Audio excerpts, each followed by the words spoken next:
नमस्कार मित्रों, स्वागत करते हैं आपका अपने YouTube channel study with Pankaj में। मित्रों, आज का जो सेशन है हम लोग बहुविकल्पी प्रश्न जो यूपी बोर्ड की परीक्षा होने वाली है 22 तारीख से 10 और 12 की, उसी बात करेंगे। कक्षा 10 का ये गणित का प्रश्न पत्र है। तो आइए देखते हैं ये क्या है प्रश्न पत्र। 15 मिनट बच्चों को जो है कि इस परीक्षा के समय में इंस्ट्रक्शन पढ़ने के लिए, पेपर पढ़ने के लिए जो समय दिया गया उसका आप लोग प्रयोग करिएगा।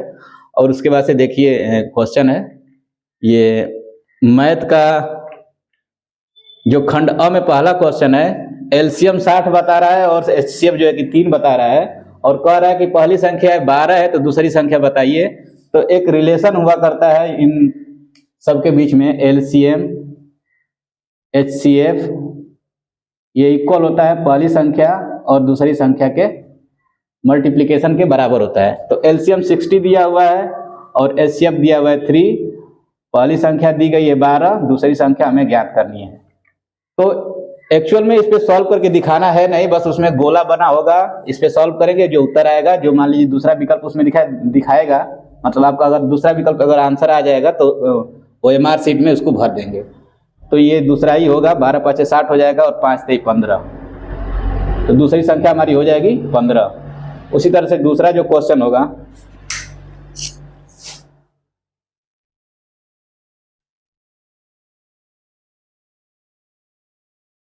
दूसरा जो क्वेश्चन है कि एक शून्येतर परिमेय संख्या है और एक अपरिमेय संख्या का गुणनफल पूछा है कि क्या होगा। तो एक शून्येतर मतलब होता है कि शून्य को छोड़ करके, और एक अपरिमेय संख्या का मतलब होता है, अपरिमेय संख्या का मतलब होता है जैसे करनी में 2, जिसको P/Q के रूप में नहीं लिख सकते हैं उसको बोलते हैं अपरिमेय संख्या, इरेशनल नंबर इसको बोलते हैं।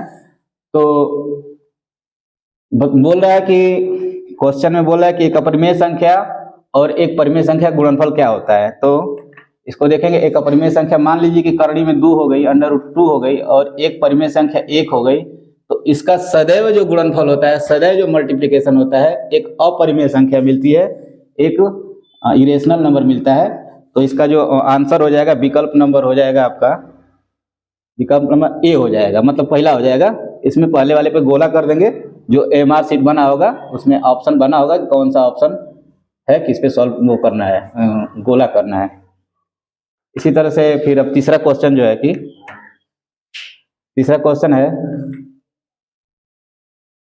है रेखा युग्म का समीकरण है x + 2y - 5, और दूसरा उसमें है कि 4x + 8y - 20 = 0 के हल होंगे। तो इसका हल होगा, इसमें ऑप्शन है कि केवल एक अद्वितीय हल होगा, दूसरा है अपरिमित रूप से अनेक हल होंगे, तीसरा ऑप्शन है कि कोई हल नहीं होगा, और चौथा है कि 2 हल होंगे। जरा रुकिए, तो वीडियो को रोक दीजिए, वीडियो कहीं पर। तीसरा जो प्रश्न है रेखा युग्म का समीकरण है, कह रहा है कि x + 2y - 5 = 0 और 4x + 8y - 20 = 0 है। तो इसके लिए एक रिलेशन आता है उसमें कि A1/B1, A2 बराबर B1/B2 बराबर C1/C2। तो इस जो इक्वेशन जो दिया गया है इसमें यही कंडीशन फॉलो हो रही है। तो इसके लिए होता है कि जब तीनों आपस में इक्वल हो जाएंगे तो इसका होता है अपरिमित रूप से अनेक हल, अपरिमित रूप से अनेक हल इसका आंसर हो जाएगा। तो उसमें जो भी विकल्प दिया है वो वाला सही हो जाएगा, अपरिमित रूप से अनेक हल। दूसरा ऑप्शन जो है कि इसका ये सही हो जाएगा। उसी तरह से जो कि चौथा क्वेश्चन है कि वह सबसे बड़ी संख्या बताइए जिससे 70 और 125 को विभाजित करने पर क्रमशः शेषफल 5 और 8 बचते हैं। तो इसको हम लोग सॉल्व करेंगे। संख्या है 70 और 125, तो 70 में से हम लोग घटा देंगे 5 तो हो जाएगा 65, और 125 में से घटा देंगे 8 को, ये बच जाएगा 117, और उसके बाद से हम लोग 65 और 117 का निकाल देंगे एचसीएफ निकालेंगे। इसी तरह से ये सवाल लगता है, तो ये एचसीएफ निकालेंगे हम लोग 65 और 117 का। तो ये हमें लग रहा है कि 13 आना चाहिए इसका आंसर, तो 13 हो जाएगा इसका। वो इस पे गोला कर देंगे, जो एमआर शीट बनी होगी ऐसे 65 65 करेंगे तो ये आ जाएगा, तो ये 2 होगा और ये 5 52 होगा, ये 65 एक बार में ये, फिर उसके बाद 13 बचेगा, 13 चौके 52, इसका HCF हो जाएगा। तो जो 13 हमारा आंसर है वो पहले ऑप्शन में है। तो इसको हम लोग उसमें गोला कर देंगे OMR शीट में। बहुत सावधानी से गोला करने की जरूरत होती है, क्योंकि थोड़ा सा भी इधर उधर हो जाएगा तो जो हमारा कंप्यूटर है उसको उठाएगा नहीं, तो आपका जो पूरा किया करा है सब कुछ गलत हो जाएगा। अब पांचवा क्वेश्चन है, 3 के प्रथम 5 गुणजों का योगफल बताना है। तो 3 के प्रथम 5 गुणज यानी कि 3 हो जाएगा, 6 हो जाएगा, 9 हो जाएगा और 12 हो जाएगा और 15 हो जाएगा। तो इन सबको जोड़ देंगे आपस में। गुणज इन्हीं को कहते हैं, जो हम लोग टेबल पढ़ते हैं, बराबर बराबर अंक जोड़ करके जो संख्याएं मिलती हैं उसी को गुणज बोलते हैं।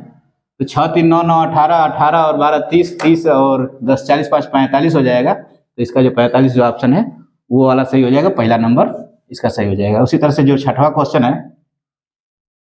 द्विघात समीकरण 2x² - 4x + 3 = 0 के बारे में निम्नलिखित कथनों पर विचार कीजिए।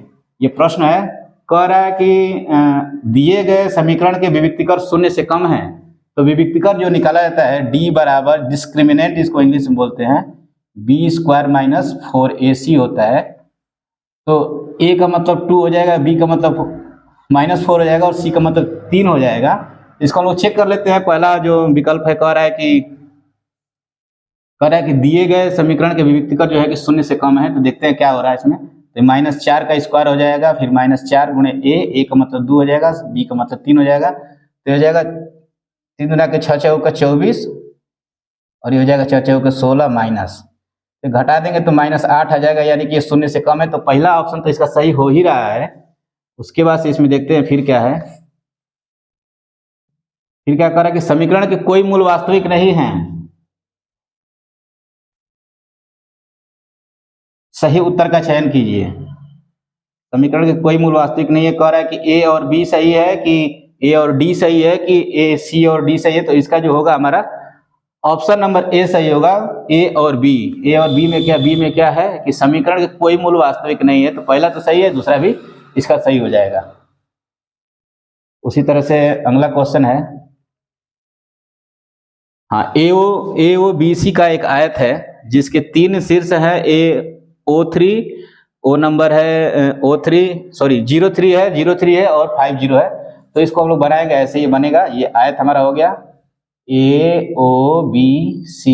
A का जो नियतांक वो दिया गया है, निर्देशांक दिया गया है 03, ये भी 03 है और ये 50 है। और पूछ रहा है इसका विकर्ण क्या होगा। तो विकर्ण होता है जो सम्मुख शीर्षों को मिलाने वाली जो लाइन होती है उसको हम लोग विकर्ण बोलते हैं।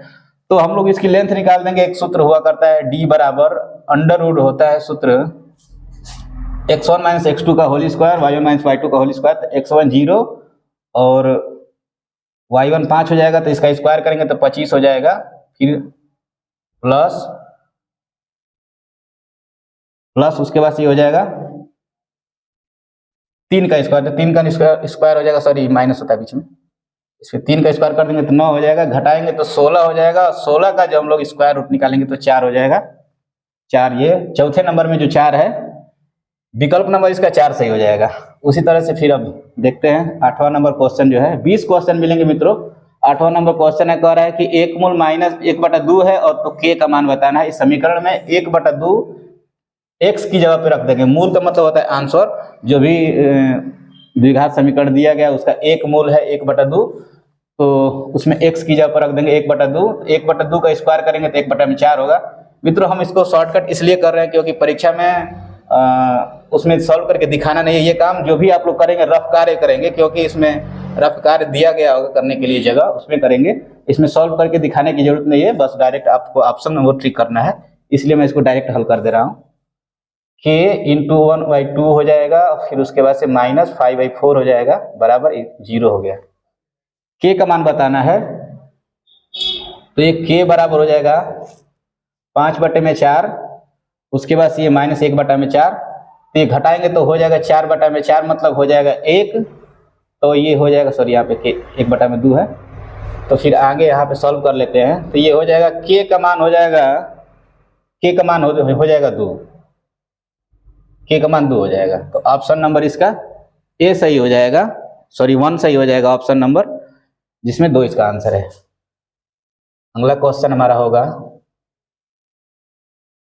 दो त्रिभुज समरूप कब होंगे? समरूप का मतलब होता है एक जैसे कब, उनको समरूप कब कहा जाएगा, मतलब एक जैसे कब दिखाई देंगे? समरूप का मतलब होता है एक जैसे दिखाई देने वाला। तो होता है इसमें यदि इनके संगत कोण बराबर हो, इनकी संगत भुजाएं एक ही अनुपात समानुपाती में, एक ही अनुपात अथवा समानुपाती में हो। तीसरा जो हमारा विकल्प है कि उपर्युक्त दोनों, तो ये हमारा दोनों सही होगा, क्योंकि जब एक जैसे दिखाने के लिए त्रिभुज ये है कि दूसरा त्रिभुज ये है, तो उसमें जो कोण है इसके कोण भी बराबर होने चाहिए, भुजाएं भी इसकी बराबर होनी चाहिए दोनों त्रिभुजों की, तो जाकर के हमारा त्रिभुज समरूप कहा जाता है। तो ये दोनों यानी कि इसका जो विकल्प नंबर होगा 3 सही हो जाएगा, उपर्युक्त दोनों कंडीशन इसमें फॉलो हो रही है समरूपता के सिद्धांत में। उसके बाद से 10वां नंबर हमारा प्रश्न आ गया, यदि एक समकोण त्रिभुज है एबीसी में कोण बी बराबर 90 डिग्री है, एसी बराबर 3 सेंटीमीटर है और बीसी बराबर 4 सेंटीमीटर, तो बिंदु सी से ऐसे त्रिभुज बनेगा। ये त्रिभुज हमारा हो गया। इसमें कह रहा है कि जो सी नंबर है वो 90 डिग्री है, और यहाँ पे बी कर लेते हैं, यहाँ पे कर लेते हैं ए, यहाँ पे सी है, ये है। तो बीसी जो है कह रहा है कि 4 सेंटीमीटर है और एसी कह रहा है कि हमारा 3 सेंटीमीटर है, तो ये हमारा 5 सेंटीमीटर हो जाएगा। वो एक सूत्र हुआ करता है पाइथागोरस की प्रमेय होती है, मैंने श्रीधराचार्य बोल दिया, पाइथागोरस की प्रमेय होती है। आधार का स्क्वायर प्लस वो लंब का स्क्वायर बराबर होता है कर्ण का स्क्वायर, उस पर अगर हम लोग पुट करते हैं तो ये 5 हो जाएगा, मतलब इसका स्क्वायर धन इसका स्क्वायर, फिर उसका वर्गमूल निकाल देंगे जोड़ करके, तो 16 और 9 25, 25 का जो हम लोग स्क्वायर करेंगे तो 5 हो जाता है, तो ये हमारा हो जाएगा 5। तो इसमें प्रश्न में क्या कह रहा है कि माध्यिका का मतलब होता है जिस बिंदु से, जिस शीर्ष से कह रहा है उस शीर्ष से सामने वाली भुजा पे डाले गए लंब को हम लोग माध्यिका कहते हैं। तो इसका एक्चुअल में आंसर 3.5 हो जाएगा लगभग, क्योंकि इसमें इसको हल करने पे आएगा 3.12 ऐसे करके आएगा, तो हम लोग इसमें वो 3 भी दिया है, 3 सेंटीमीटर वो कर सकते हैं, क्योंकि ये 3.5 हो जाएगा, 3 उसके नजदीक है, 3.1 के नजदीक है, इसलिए हम लोग उसको ले सकते हैं।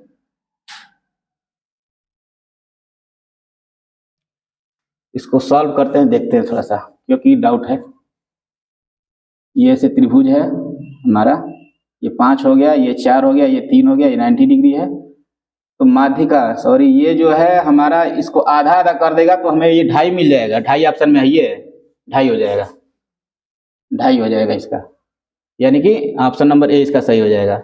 11 नंबर क्वेश्चन है,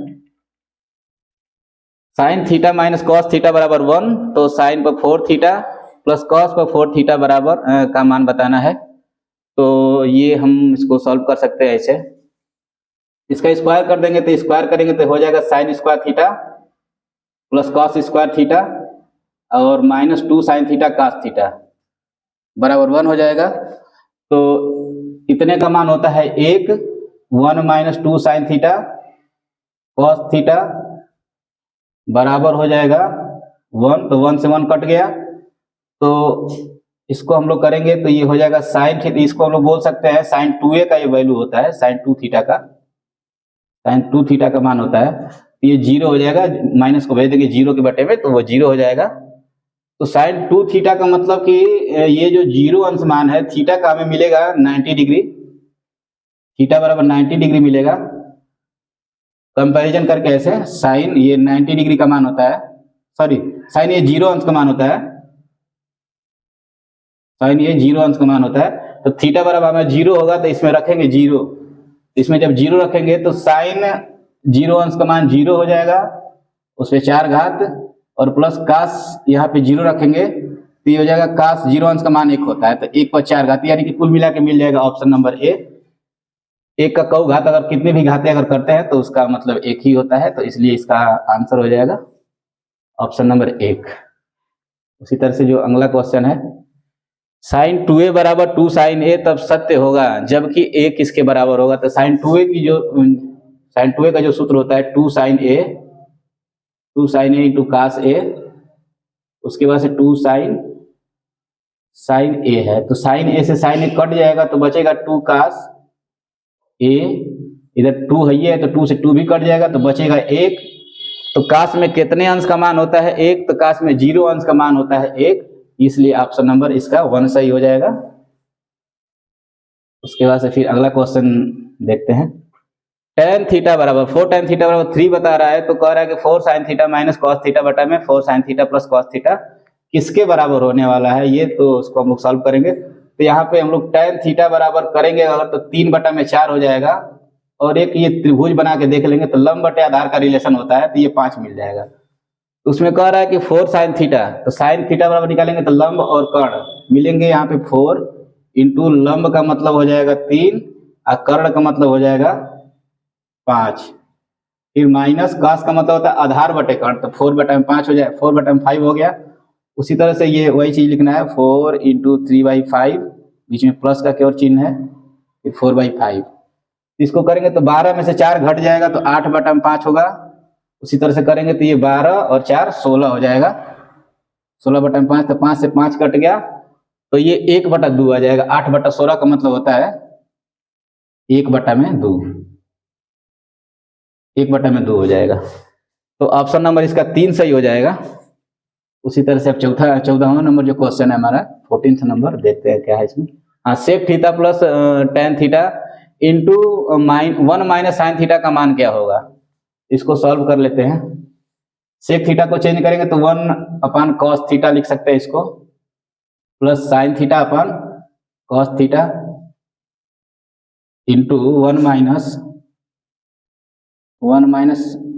साइन थीटा को लिख सकते हैं, उतना ही रहने देते हैं साइन थीटा को। इसको अगर हम लोग करते हैं तो 1 प्लस ये हो जाएगा 1 प्लस साइन थीटा हो जाएगा, और टोटल के बट्टे में हो जाएगा कॉस थीटा, और इंटू इधर है गुणा में सब है ये 1 माइनस साइन थीटा, तो 1 plus sine theta 1 minus sine theta बराबर होता है, इसमें मल्टीप्लाई हो जाएगा इसका, ये हो जाएगा a प्लस बी और a माइनस बी, ये वर्गांतर के सूत्र पे, तो हो जाएगा 1 माइनस साइन स्क्वायर थीटा, और नीचे है cos theta. 1 minus sine square theta जो ट्रिग्नोमेट्री का एक महत्वपूर्ण फार्मूला होता है, ये होता है कॉस स्क्वायर थीटा, और नीचे कॉस थीटा ये है, तो कॉस थीटा से कॉस थीटा कट जाएगा तो बचेगा केवल कॉस थीटा, 2 कॉस थीटा है ऊपर तो बचेगा, तो ये ऑप्शन नंबर 4 हमारा सही हो जाएगा। इसी तरह से अब अगला क्वेश्चन देखते हैं 15वां नंबर। 15 नंबर क्वेश्चन है, इसमें कह रहा है कि एक त्रिज्या 7 सेंटीमीटर वाले एक वृत्त के त्रिज्यखंड का कोण 60 डिग्री है, तो त्रिज्यखंड का क्षेत्रफल बताना है। तो इसका त्रिज्यखंड का क्षेत्रफल होता है पाई अपान 360 गुणे पाई आर स्क्वायर होता है। तो ये ऑप्शन हमारा कौन सा मिला है, पहला नंबर ऑप्शन में मिल रहा है, तो यही सूत्र, इसमें सूत्र ही लिखना है, इसमें कोई जो त्रिज्या दी गई है उसका कोई खास मतलब है नहीं, बस यही त्रिज्या लिखना था, वो उसका सूत्र लिखना था, बस ये हो गया अपना ही। उसी तरह से अब 16 नंबर क्वेश्चन देखते हैं। एक सुराही निम्नलिखित का संयोजन होता है।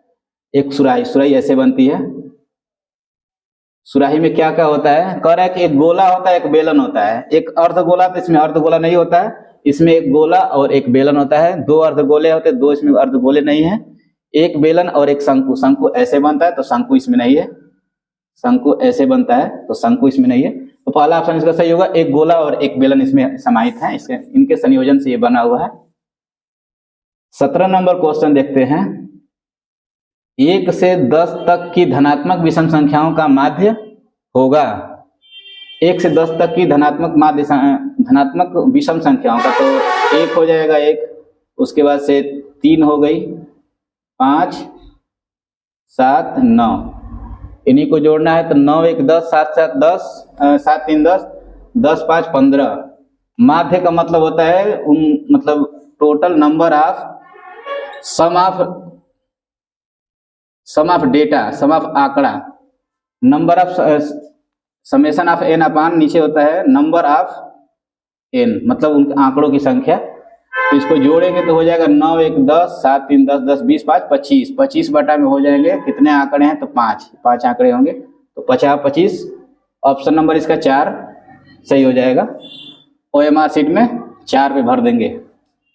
18 नंबर क्वेश्चन जो हमारा है, 18 नंबर क्वेश्चन है कि 13 15 16 17 और 19 20 की जो माध्यिका है,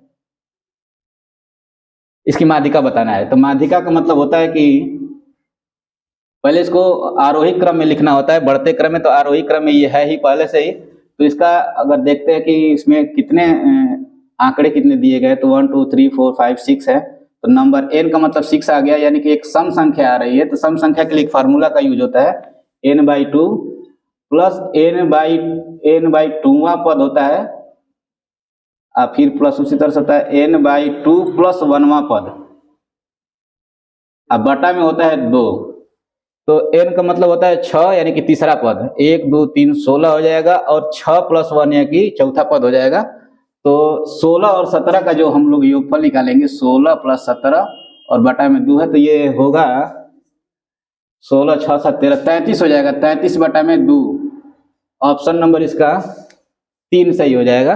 18 नंबर क्वेश्चन का ऑप्शन नंबर 3 सही हो जाएगा।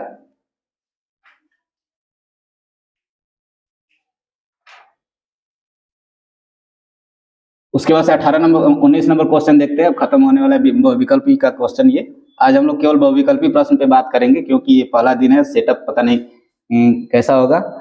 और आप लोग से गुजारिश है कि इस चैनल को सब्सक्राइब और वो बच्चों में जो क्लास 10th के बच्चे हैं उनमें शेयर करिएगा, ताकि उन्हें लाभ मिल सके।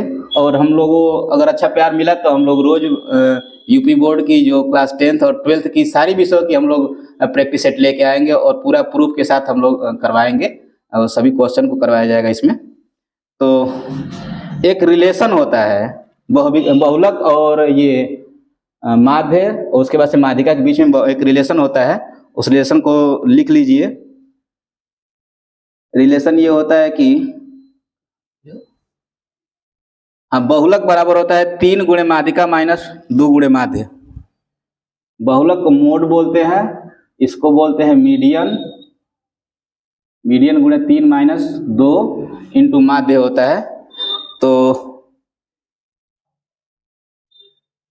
2 गुणे माध्य, माध्य को बोलते हैं मीन। तो ये मोड होता है MODE। इसको बहुलक बोलते हैं, तो बहुलक है हमारा 45। मीडियन हमारा है 3 गुणे मीडियन का मतलब हो जाएगा, इसमें माध्यिका ज्ञात ही करनी है, तो मीडियन को एम ही कर लेते हैं। 2 गुणते मीन, मीन का मतलब हो गया माध्य, 27 हो जाएगा। इसको हम लोग करेंगे तो 27 गुना के 54, तो 45 में 54 को जोड़ देंगे, इधर आ जाएगा तो 54 हो जाएगा। 3 गुणे ME यानी कि मीडियन, माध्यिका। 3 99 हो जाएगा, 99 में हम लोग 3 से भाग दे देंगे, हो जाएगा 33। ऑप्शन नंबर 2 में हमारा 33 है, तो इसका जो आंसर होगा दूसरा ऑप्शन हो जाएगा, 33 हमारा आंसर आ जाएगा। अगला क्वेश्चन है और लास्ट क्वेश्चन है इस सेशन का, 20 नंबर क्वेश्चन है। एक पासे को फेंका जाता है। देखिए ये जुएरियों का जो ये खेल हुआ करता था बहुत पहले, ये इसकी जो खोज किए थे जुआरियों ने किया था। तो एक पासे को फेंका जाता है, पासा मतलब जो लूडो छक्का हम लोग खेलते हैं उसको पासा बोलते हैं। 3 से छोटी एक विषम संख्या आने की प्रायिकता क्या होगी? तो 3 से छोटी 1 आ सकता है और 2 आ सकता है, लेकिन विषम संख्या की बात कर रहा है तो इसमें 1 ही होगा। तो इस किसी भी पासे को हम लोग फेंकेंगे तो उसमें 6 अंक तक के अंक आने की संभावना होती है, 1 से लेकर के 6 तक के। तो इसमें इसका हो जाएगा 1/6, क्योंकि 1 ही बच रहा है और एक उसके मैंने 6 अंक की पॉसिबिलिटी है। तो नीचे होता है टोटल पॉसिबिलिटी और ऊपर होता है इवेंट कितने घटने की चांसेज हैं। तो केवल 1 आना है और 6 नीचे टोटल चांसेज है, तो नीचे 6 हो जाएगा, इसलिए इसका ऑप्शन नंबर हो जाएगा 1। तो मित्रों आप लोग को हमें वीडियो में कैसा लगा आपको वीडियो, और ये सब्सक्राइब करिएगा इस चैनल को, और बताने का प्रयास कीजिएगा, कमेंट कीजिएगा, शेयर करिएगा। धन्यवाद।